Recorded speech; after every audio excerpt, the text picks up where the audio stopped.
Part 2 of Module 2 is going to be an introduction and just discussing vertex form and the parent parabola, x squared, so parent quadratic, and then transformations that occur from a vertex form based off of or in relation to that parent parabola or the parent function.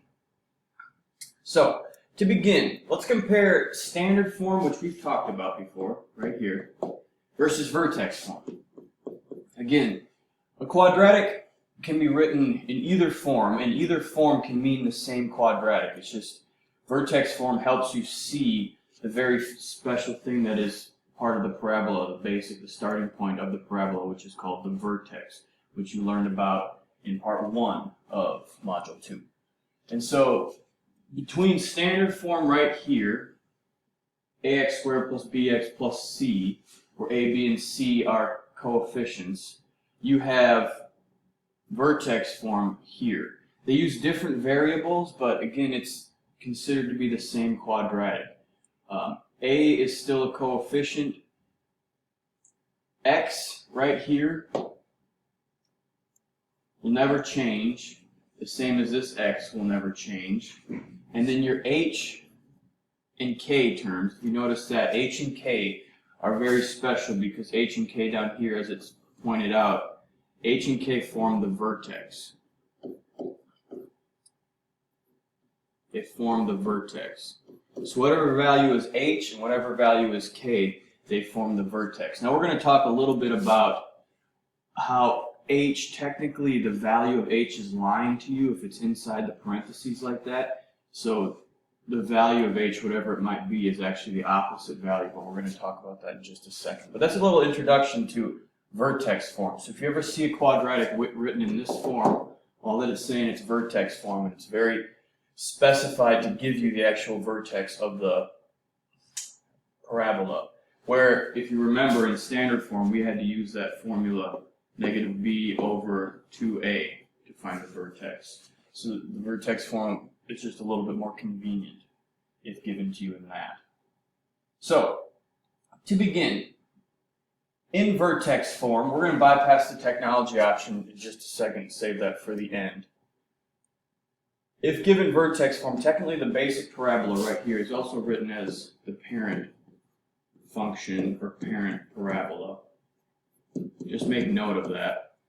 I'll say that in two different ways. The basic parabola or the parent function is this, y equals x squared. So today we're going to plot y equals x squared and then move through different transformations that occur based off of the parent function of y equals x squared. And so we've been provided with a table of values, and you can create your own table if you're doing this on a test. You can use your calculator to help you, or you can just find the vertex and use what's called the step pattern that we're going to learn about in just a second as well. A couple different options, but you will need to be able, by the end of these videos, you will need to be able to plot different functions given to you in vertex form. So, table of values here. If I was going to plot this, I would take my x values, my inputs, and input them into my function right here, the y equals x squared, right there. It's pretty basic in this case, but remember, if I was going to say then y equals, if it's a negative number, put it in parentheses, negative 3 squared, which in this case is a positive 9. So I have a negative 3 input, output of positive 9. Same thing for negative 2 squared equals a positive 4. Negative 1 squared is a positive 1. 0 squared is 0. 1 squared is 1. So again, just for example, y equals 1 squared, and that equals 1. All I'm doing is taking my input and inputting it in for my function there. 2 squared is 4. 3 squared is 9. You should notice a pattern here. Even though the negatives, it goes negative 3, 2, 1 to 0, and then positive 1, 2, 3. So those are symmetrical, and their y values are also symmetrical. So from there, I'm going to plot my points. I'll start at 0, 0, which is right there. And then I'll go to the left first. Doesn't matter which direction you go first. So negative 1 up to 1. negative 2 up to 4. 1, 2, 3, 4. And negative 3 up to 9. 1, 2, 3, 4, 5, 6, 7, 8, 9. All right. Now, same thing on the other side. 1 up to 1, 2 up to 4, 3 up to 9. Hopefully you see that this is perfectly symmetrical. I'll do my best to connect the dots so that it looks symmetrical. And hopefully now you're able to see that the vertex exists at this dot here.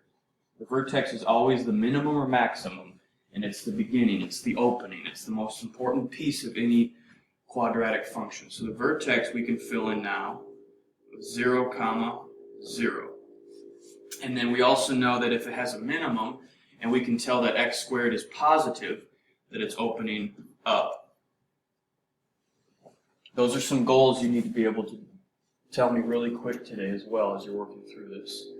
And then, now let's talk about the step pattern. Because again, even if you don't plot these points here, even if those are not something you were able to plot, you can still find the vertex, the magic piece of any quadratic, find the vertex, and then use this pattern over here, the step pattern, to plot any parabola. So the step pattern exists. Let's look at it. From the vertex at 0, 0, if we're going in the left direction, we went over 1 and up 1 to get to that dot. So the first part of the pattern, over 1 and up 1. Then from this dot, we went over 1 and up 1, 2, 3. So over 1 and up 3. And then finally from this dot, we went over 1 and up 1, 2, 3, 4, 5. So over 1, up 5. And it's the same going to the right. Over 1, up 1. Over 1, up 3. Over 1, up 5. So that step pattern, if you can find the vertex of any parabola based off of either vertex form or doing the negative b over 2a, you can find the rest of the parabola based off of this step pattern. So it's very important to remember that step pattern. Over 1, up 1, over 1, up 3, over 1, up 5. So please make note of that and remember that.